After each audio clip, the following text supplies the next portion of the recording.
প্রশ্ন করতে চাই।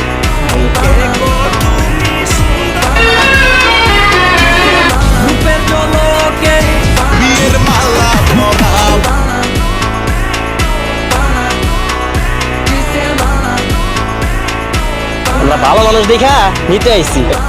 আমরা আল্লাহ আজকে শুক্রবার পবিত্র জুমার দিন। ছেলেরা শ্বশুর বাড়িতে গেলে পুরুষের গায়ে কখনো একটা বাস্তব কথা কি জানেন? স্বামী কি হারে? তালাক দিয়ে দিছি। কেন? হাউরি হারা দিন কাম হারায় আমারে দিয়া। তারে এখন আপনি কি হারেন? চার বাসায় কাম হরি। হাউরি কাম করা দেখে আপনার স্বামীরে তালাক দিয়ে দিয়েছেন। তারে এখন যে চারবারই কাম হারেন এতে কিছু হয় না? পয়সা হয় পয়সা, হাউরি কি আর পয়সা দিতেন?